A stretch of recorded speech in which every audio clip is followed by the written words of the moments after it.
Hello, everybody, and welcome to our channel. My name is Sam. My name is Ryan. And this is not our podcast. Haha, should I even make that joke or no?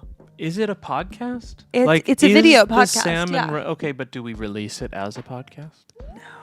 So I guess it's can not. we really It's just a claim series. that we have a podcast? No. We're really just cosplaying as podcasters because look how informal and laid back this looks. Look at how conversational it is, attitudinally, and how that...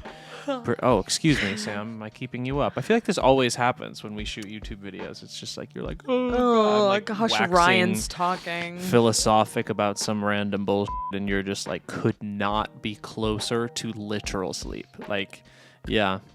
Anyone needs a cure for insomnia, just get a boyfriend.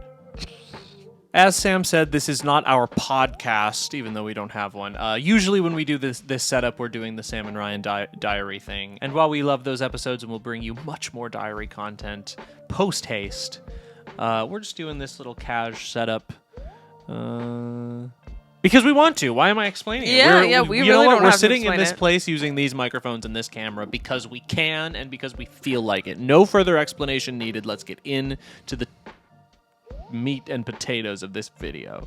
Seamless transition. Just set that one up for you. Go ahead, Sam. Take it away. We're going to stir the pot that's brewing all those meat and potatoes by spilling all of the audience's secrets. Again, you guys love when we do our, hey, audience, give us all of your secrets on Instagram and we'll talk about it and keep you anonymous videos. So we're here to do that again. So without further ado, this is us reacting to your secrets. These are fan-submitted secrets. We have kept their identities anonymous, even though, again, I would just love to comment on the fact that when you sent them to us, your identities were not anonymous, and I'm just gagged. Just like internet trust. People It's such really a strange trust. thing. It's just like, I'll tell these two. I mean, we have a parasocial relationship. You're the fans. We love you so much. But like, we don't really know each other. Like, what have we done other than make YouTube videos for 2 years to like earn the trust of your deepest, darkest secrets? Nothing. And you should think about that. But also, don't think about it too hard, because if we ask again, we still want them. I've just kind of shuffled these up. Should we just do these like literally react blind, no particular order? Just go for it. Okay, here we go. Yes. First secret. 2 years ago, I lied to all my friends. Said I was a crazy party girl to seem interesting. Can Oh, we say on YouTube? yeah, I think so. In this context, let's just not say it again and see what happens. Told everyone that I'd had sex. I went clubbing daily. Made up random stories. I'm stuck now. Oh, that's what happens when you rebrand too hard. There is something like I don't want to read you, mysterious submitter, but there is something like a little bit like immature about just like, I'm going to just like become this thing to get like friends and clout and attention. But there's also something so universal about that, because I know that I did that in like middle and high school of just, and even as an adult, I'm like trying to have this like retroactive wisdom. But even as an adult, as an actor, like being at like Hollywood parties and being like, ooh, I'm going to be this like mysterious, like famous, like super ultra straight, definitely plays sports, like everyone sleeps with him. He's Leonardo DiCaprio, Mr. I mean, other than clubbing every night, I was basically pretending to be this exact person. It's amazing that we think the shortest way to get friends is to be everything other than ourselves. Ouch. Beautiful. Hurtful. Terrible. I've always been 1,000% authentic. Always me. Liar. Yeah. Went clubbing daily. No one does that. Even the biggest, rowdiest, partying out there, like every day. On Sundays? Even a got to take a day off, honey. Let's move on to another secret. Had sex with a guy who had COVID. Didn't feel sick, but also didn't tell anyone I was exposed. This is an ethical quandary, very unique to sort of post-pandemic, but COVID is still around sort of culture. This idea, and now granted, because I can already see the like super sensitive, well-intending, but ultimately annoying comments being like, COVID is real and has killed so many people. I know it has. I know that it has. Of course it has. What I'm talking about is like the niche group of like young, able-bodied, healthy people who are vaccinated, where if you get COVID, it's not a death sentence. You probably don't have many symptoms if you're symptomatic at all. So getting COVID actually isn't this horrible, scary, terrible thing. But the second you tell people, either they're all afraid, or suddenly your work says you can't come and we won't pay you, or suddenly you have to cancel your flights. Like, there are all of these sort of downriver effects that have nothing to do with actually being sick that make COVID so bad. Yeah. Yeah, it's a crazy experience for, like you said, like that niche of people living in this era of COVID, like knowing that like you are going to be okay. And I'm sure that that's the calculation that this individual did with this sexual experience. Like, well, I can probably bone and be all right. I'm planning to cut my parents completely out of my life as soon as I move out. Fierce. Do it, I think. I mean, well, actually, okay. I can't just like say that as a blanket statement. Yeah. But I always fall on the side of, you didn't ask to be born. You metaphysically, philosophically owe your life to your parents in the sense that only as a byproduct of their sexual relations are you alive. But family is not something that you have to stick with all the time, especially if they're awful to you. You choose your family. If you choose your family to be part of your chosen family, that's great. But if you don't choose your family to be part of your chosen family, that's okay too. And if you are drawing this boundary because you need to, we have to normalize as a society that that's okay. Some people just don't get along. That has to be okay. Some people just don't get along. Maybe it's your neighbor. Maybe it's a friend that you've had for a long time and you've just grown in different directions. And yes, maybe it's your mom or your dad or your sister or your brother or your aunt or your uncle or your grandma or your grandpa. Some people don't get along. I just think this needs to be okay. And I'm just so happy that like this conversation is finally like being normalized and happening in the cultural zeitgeist. Jeanette McCurdy comes to mind. Absolutely. You know, of just normalizing these feelings we have about our parents that like, or our family that like, you know, isn't so cute, but is allowed. Absolutely. I mean, I think at the end of the day, it comes down to you have to do whatever it is you need to do, and that is okay. It's okay to do whatever you need to do for yourself. You don't owe anyone anything. I used my grandma died at least 15 times at school so I could do my exams later. Very good emote acting. Thank right you. there. Yeah. P.S. School update, I dropped out. My imaginary grandmas died for nothing. How did your school administration not count the amount of times you used this excuse? Like twice you can get away with. People have 2 grandmas. Maybe even 4 times if your grandmas are both lesbians. But Or 15 times? wait, now hold on. Okay, I could see a world where you have 8 grandmas. Divorce and step. Your parents are divorced. The step people come in. Their grandmas are now in the picture, and all of them are lesbians. Okay, yeah. Well, because you know how sometimes people, though, like their grandparents will get divorced and remarried, and then you also have, like, you can consider both of them your grandmas. Maybe it is statistically possible to have 15 grandmothers. That's not math I'm super inclined to do right now. No, but... But this actually sounds like a great theoretical math question on one of the exams you avoided.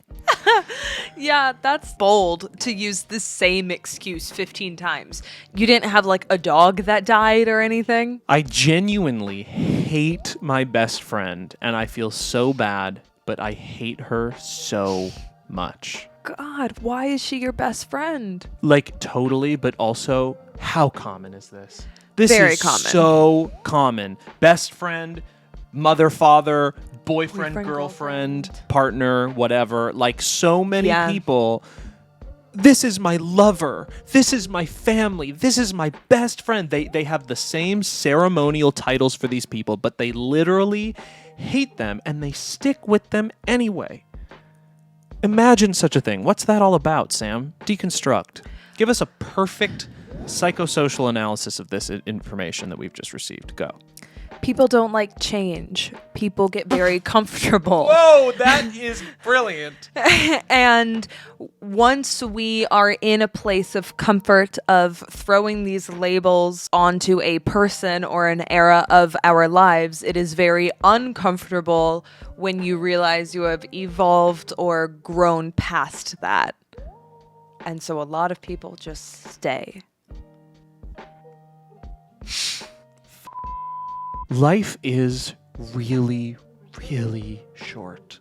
It doesn't feel like it because you're in it, but it is. I hope that when you look back on your life, you aren't thinking about how much time you spent entertaining the whims of people you hate, and instead think of how much fun you had with people you actually loved. But that's your deathbed regret, Anonymous, not mine. So good luck with that. I would definitely say, cut that out as soon as you can. I would also just say, based off of my personal experience, it's important to define what some of these labels look like for you. Best friend is such a generic label that, first graders use for each other. And like it's a very simple and pure term that a lot of us have associated with people in our lives who might not deserve it. Totally. So just think about what a best friend looks like to you and assess if this person is actually your best friend or Totally. not. And if you realize they're not, bye. I feel like so often, like, best friend is just like, well, they're around all the time. Yes. First of all, no wonder you hate them.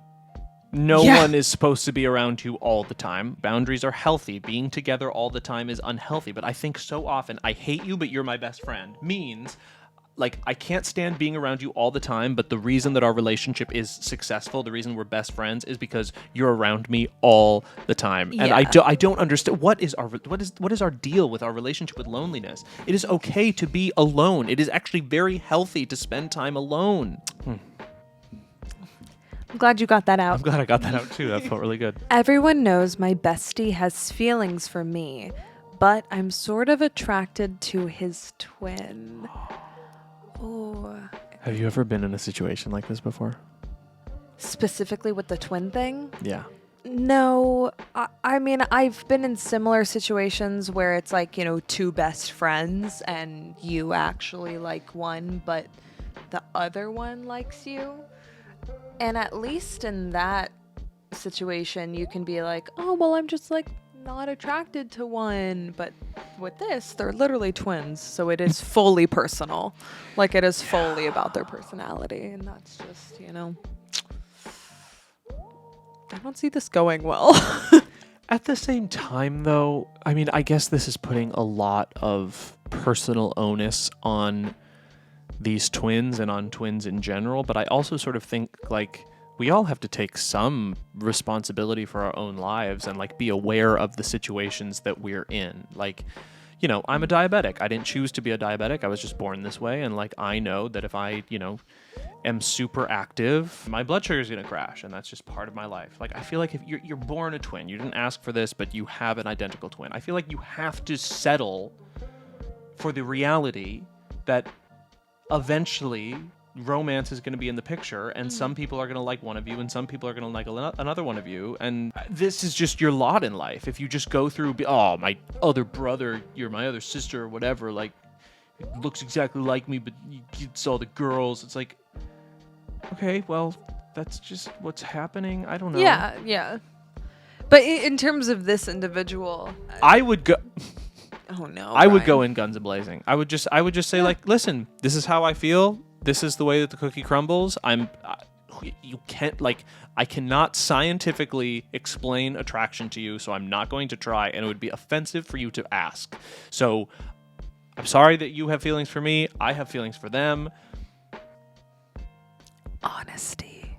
Just, like, honesty and, like, the most radical honesty you can muster as fast as you possibly can, that will change your life forever. I pooped my pants during a high school wrestling match in 2013. I'm 26 now. Nobody knew. I won. I assure you, there is at least one other person that knew that you pooped your pants. Yeah, no wonder you won. No wonder you won that match. You yourself and then shoved it in this poor person's face and they couldn't breathe. I'm pretty sure doing sports requires bringing a lot of oxygen into your body, and if this person tried to breathe and inhaled your noxious poop fumes, of course you pinned them down. Of course they stopped fighting back. You in their face. I love that you won still and that you've carried this secret with you, but I hate to break it to you. People knew. Yeah. People knew. Hey, if you're still here, here's some bonus content. These are a few DMs that people sent us to the prompt of, like, scary secret. Tell us your secrets. I used to live with some pretty big YouTubers, and I didn't make content, but I would feature in theirs occasionally. I got recognized. This is like a member of David Dobrik's friend group, probably. I'll snoop. I got recognized in public a couple times and had fan accounts, and the secret is that I really loved the attention. Like, the feeling of validation I received from just knowing the right people was so amazing, and I know it's wrong to be attention-seeking, especially since I did nothing to deserve it, which is why I've never told anyone just how good it made me feel. I miss those days and the attention I got a lot. First of all, the bravery of this person, even though it is anonymous, to submit such a cogent indictment of themselves, but also like an honest human gross thing that we all feel. Like, yes, it is bad to just be like secularly attention seeking all the time. It's just it's misery inducing. That's not good for you. But everybody does it. Everyone does it. Everybody loves it. And I'm not going to sit here and be like, oh, like, you know, Broadway darling, Disney Channel's Ryan McCartan, like, hates the attention. Sometimes I do, but I love it. Look at what we're doing right now. Yeah, we wouldn't be doing this gosh. if we hated attention. Yeah, no. And it's that really hard intersection between, do you like the attention or do you need the attention? And that's where things get really tricky. But this anonymous submitter has really just given us a diagnosis and a prognosis all at once about why so many celebrities are such people, because they need it. They need the attention. If they don't get it, they literally go through withdrawals because it's releasing the exact same chemicals that get released when you do drugs. When you get attention, it's all dopamine. And they become monsters because they need it. They're addicted to it. They can't get enough of it. And this person, who wasn't even like they themselves famous, but just had, it's not even that they had power, they just had proximity to power, and even that was enough to leave them feeling hungry. Here's our last one, another DM. My partner doesn't know that the only reason I messaged him on Tinder was because I knew he was friends with the guy I actually liked at the time but couldn't be with. I played it out like it was a huge coincidence that we both knew him, but I ended up falling in love with him, and 3 years later I am still with him, and it was the best decision I've made. He's amazing, and our mutual friend wouldn't have been right for me at all, but I never told him I once had feelings for his best mate. It's Monica going to Joey and Chandler's hotel room. Like, going to hook up with Joey, but she ends up hooking up and falling in love with Chandler. That's what this is. You're gonna have to tell him eventually, right? Right? Is your plan just to keep this secret forever? If it becomes a plan of yours to never tell your partner this, then that is where it feels icky. I mean, to me. I'm a serial monogamist. I've been in a lot of serious relationships. This is my longest lasting one. But, like, if I've learned anything from being in a series of serious relationships, it's that you can't keep a secret. Like, you can't keep a secret from someone that you're probably sleeping with, eventually living with, spend most of your time with, are intimate with, trust. Like, they are either going to find you out. No, that's kind of the only option. They're going to find you out. Like, you can't. And this isn't that bad. I mean, no, I don't think so. I feel like I wouldn't be upset if you told me this exact same thing. Like, the party that we met at, I was actually at that party because my friend told me another guy was coming, and that's who I wanted to get with. Like, I would not be upset if you told me that. I feel like I would be a little shaketh if like one of our friends said that when y'all were out drinking, you told this story about how the party you met me at, you were actually there to meet someone else, I'd be like, why am I not hearing this from her? Exactly. Why has this never come up before? It only turns meh when you are intentionally keeping it a secret. So I recommend just telling him, because it sounds like it's not a big deal. You know, you said all of the lovely, nice things. You know, you're in love. It's been 3 years. It's the best decision you've ever made. Stand by that. Otherwise, your relationship will be meh. Meh. Meh. You know? Meh. Meh. That's the hand motion to it. Yeah. Meh. Meh. It's like a dial.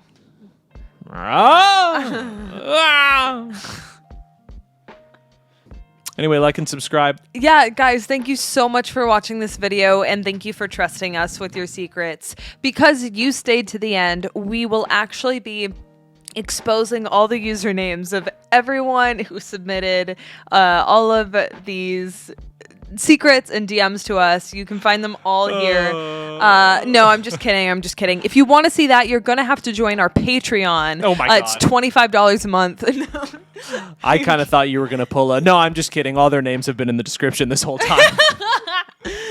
Seriously, thank you for trusting us with your secrets. We would never betray that trust. However, it was fun reacting to all of the crap that you told us. And if you want more of us releasing our fans' secrets and reacting to them, why, we can serialize this as long as our community is vocal enough in support of that motion. Be good to each other. Most importantly, be good to yourselves. And we'll see you on the flip, Daddy.